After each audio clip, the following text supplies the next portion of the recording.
Road two হিজাজ, ঐতিহ্যের সন্ধানে। আসসালামু আলাইকুম রহমতুল্লাহ।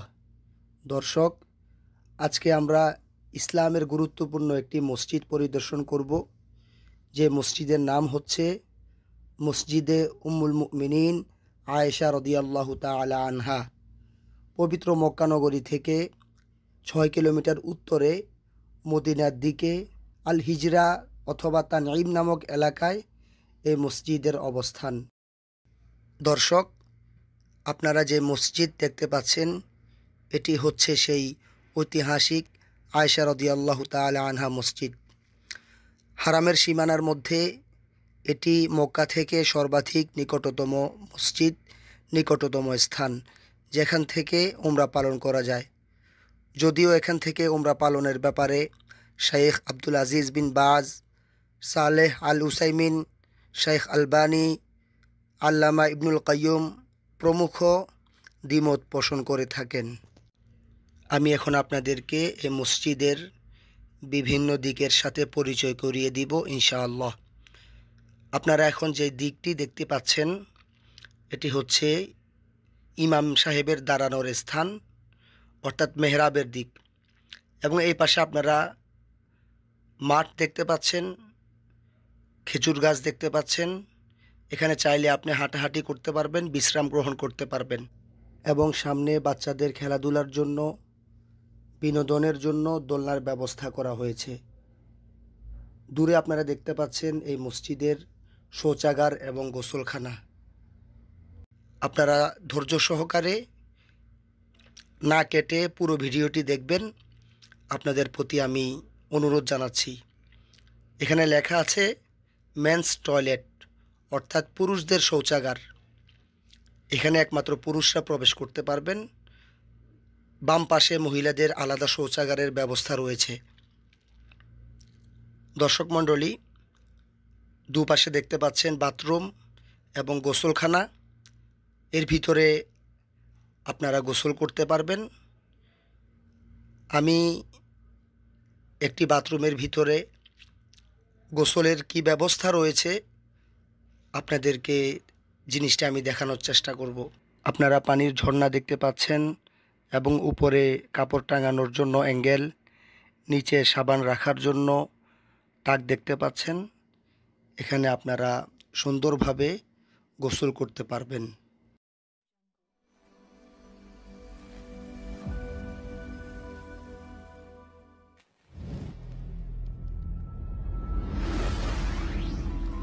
এবং গোসল শেষে আপনারা বাইরে এসে কাপড় পরিবর্তন করতে পারবেন। আমরা দূরে দেখতে পাচ্ছি একজন বাংলাদেশি হাজি কাপড় পরিবর্তন করছেন। এবং আপনাদেরকে ডান পাশে দেখাবো, এটি হচ্ছে অজুখানা। এখানে আপনারা অজু করতে পারবেন। আলহামদুলিল্লাহ। দর্শক শ্রোতা, আপনাদেরকে আবারও মসজিদের মেহরাবের পাশে নিয়ে এসেছি এজন্যই যে আপনারা এখানে হারাম শরীফের সীমানা পিলার এবং স্তম্ভ দেখতে পাবেন। এই যে দূরে আপনারা দেখতে পাচ্ছেন, এখানে লেখা আছে নেহায়াতু হাদ্দিল হারাম, এন্ড অফ হারাম বাউন্ডারি, অর্থাৎ হারাম শরীফের সীমানা এখানে। এবং দূরে আপনারা দুটো পিলার দেখতে পেয়েছেন যেখানে গাড়ি যাতায়াত করছে, এগুলো হলো হারামের সীমানা পিলার। এবং ও পাশেও একটা সীমানা পিলার আপনাদেরকে আমি দেখালাম, এবং এ পাশেও একটা সীমানা পিলার আপনারা ইতিপূর্বে দেখেছেন। আমরা এখন আস্তে আস্তে মসজিদে আয়েশার দিকে যাব ইনশাআল্লাহ। দর্শক, উম্মুল মুমিনিন আয়েশা রাদিয়াল্লাহু তাআলা আনহা হচ্ছেন রাসূলুল্লাহ সাল্লাল্লাহু আলাইহি ওয়াসাল্লামের স্ত্রীদের মধ্যে তৃতীয়, যার বাবা হযরত আবু বকর সিদ্দিক রাদিয়াল্লাহু তাআলা আনহু এবং যার মার নাম হচ্ছে উম্মে রুমান।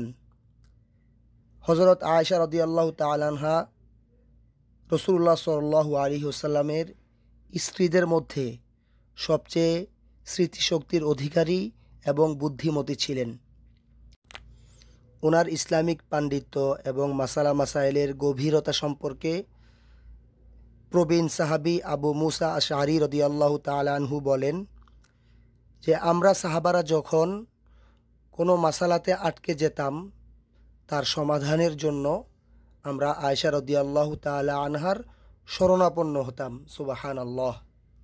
উনি এতই জ্ঞানগর্ভ ছিলেন এবং ইসলামিক জ্ঞানের ব্যাপারে ওনার পারদর্শিতা সাহাবায়ে কেরামদের মধ্যে, বিশেষভাবে মহিলা সাহাবাদের মধ্যে সবচেয়ে বেশি ছিল। আমরা এখন আস্তে আস্তে মসজিদের ভিতরের দিকে যাচ্ছি। আপনারা দেখতে পাচ্ছেন অনেক হাজিদেরকে, যারা উমরার এহরাম বাঁধার জন্য এখানে সমবেত হয়েছেন এবং ওনারা কেউ ভিতরে প্রবেশ করছেন, কেউ 2 রাকাত নামাজ আদায় করার পরে বাইরে চলে যাচ্ছেন মসজিদুল হারামের উদ্দেশ্যে। এই যে বাম পাশে আপনারা কাঠের বেষ্টনী দেখলেন, এখান দিয়ে মহিলারা নামাজ পড়ার জন্য ভিতরে প্রবেশ করেন। এটা মহিলাদের নামাজ পড়ার আলাদা স্থান। এই যে মহিলা দাঁড়িয়ে আছেন, এটা হলো মহিলাদের স্থান এবং আমরা যেখান দিয়ে এখন প্রবেশ করব এটি হচ্ছে পুরুষদের নামাজ পড়ার স্থান। আমরা এখন আস্তে আস্তে মসজিদে আয়েশার ভিতরে প্রবেশ করেছি।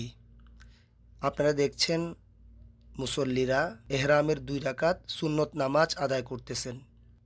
দর্শক, আপনারা যারা উমরা করার নিয়ত করেছেন, আপনাদের জানার জন্য বলে রাখি, উমরার মধ্যে প্রধান কাজ হচ্ছে 4টি, 2টি ফরজ আর 2টি হচ্ছে ওয়াজিব। আমরা আস্তে আস্তে মসজিদের ভিতরের অংশ দেখতে পাচ্ছি। দেখুন কত চমৎকার ঝাড়বাতি, এই বাতির আলোতে মসজিদ আলোকিত হয়ে গিয়েছে। মসজিদে আয়েশার চমৎকার নির্মাণ শৈলীর অনন্য প্রদর্শনী আমরা এই বাতির মাধ্যমে দেখতে পাচ্ছি। আলহামদুলিল্লাহ। দর্শক মণ্ডলী, আপনারা এখন দেখতে পাচ্ছেন মসজিদের পাশের জানালাগুলো কত সুন্দরভাবে নির্মাণ করা হয়েছে। চমৎকার স্থাপত্য শৈলীর এই অনন্য নিদর্শন দেখলে এখানে মনটা ভরে যায় এবং অন্তরের ভিতরে আলাদা একটা শান্তি অনুভব করি। কাঠের বেষ্টনীর ভিতরে অংশটি হচ্ছে মহিলাদের নামাজ আদায় করার স্থান। দর্শক মণ্ডলী, আমরা এখন আস্তে আস্তে মসজিদের মেহরাবের দিকে অগ্রসর হচ্ছি। আপনারা দেখতে পাচ্ছেন মসজিদের চমৎকার মেহরাব, যেখানে দাঁড়িয়ে ইমাম সাহেব নামাজ পড়ান এবং পাশে গোলাকার এবং ভিতরে একটি চেয়ার রয়েছে, যেখান থেকে জুমার খুতবা প্রদান করা হয়ে থাকে। আসলে এই মসজিদে আসলে আমাদের মনটা ভরে যায়, অন্তরটা আলোকিত হয়ে যায়। সুবহানাল্লাহ। আল্লাহ পাক রব্বুল আলামিন আমাদের সবাইকে পবিত্র মক্কা মদিনা সফরের প্রাককালে এই মসজিদে এসে অন্তত পক্ষে 2 রাকাত নামাজ আদায় করার তৌফিক দান করেন। আমিন। দর্শক, এই মসজিদের নামকরণের ব্যাপারে আপনাদেরকে একটি ঘটনা আমি স্মরণ করিয়ে দিব। সেটি হচ্ছে বিদায় হজের সময় রাসূলুল্লাহ সাল্লাল্লাহু আলাইহি ওয়াসাল্লামের সাথে তার স্ত্রীদের মধ্যে আয়েশা রাদিয়াল্লাহু তাআলা আনহা ছিলেন। ঋতুস্রাবের কারণে উনি হজ্জে কিরানের উমরা পালন করতে পারেননি।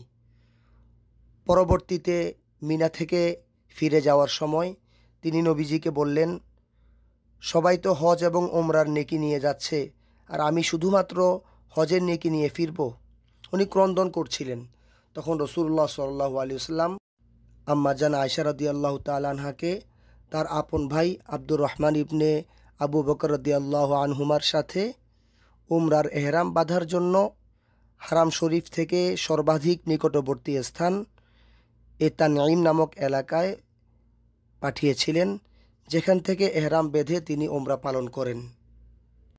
এটি হচ্ছে আল আমানাতুল আম্মাহ লিত্তাওয়িয়াতিল ইসলামিয়া, অর্থাৎ ইসলামী সচেতনতামূলক বিভিন্ন মাসআলার উত্তর দেওয়ার জন্য এখানে উলামায়ে কেরাম বসে থাকেন এবং হাজিদের বিভিন্ন প্রশ্নের উত্তর দিয়ে থাকেন। আলহামদুলিল্লাহ। এবং দর্শক মণ্ডলী, এই মসজিদে আয়েশাতে হাজিদের সুপেয় পানির ব্যবস্থা করা হয়েছে। আপনারা দেখতে পাচ্ছেন এখানে লেখা আছে মিয়াহ মুবাররাদা, ঠান্ডা পানীয়, অর্থাৎ এখান থেকে হাজিরা অনায়াসে পানি পান করতে পারেন, ওনাদের তৃষ্ণা নিবারণ করতে পারেন। সুবহানাল্লাহ।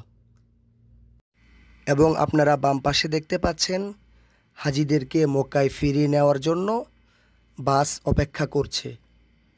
এখানে সামনে আমাদের স্বদেশী 3 জন বাংলাদেশি টিকিট বিক্রেতাকে আপনারা দেখতে পাচ্ছেন।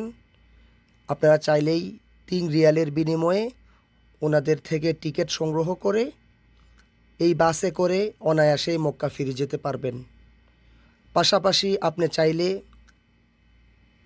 ছোট্ট ট্যাক্সি ক্যাব, লেমুজিন এগুলোতে চড়েও সুন্দরভাবে মক্কায় প্রত্যাবর্তন করে উমরা পালন করতে পারবেন। পবিত্র মসজিদে আয়েশা থেকে আবু হানিফা নোমান। আসসালামু আলাইকুম ওয়া রাহমাতুল্লাহ।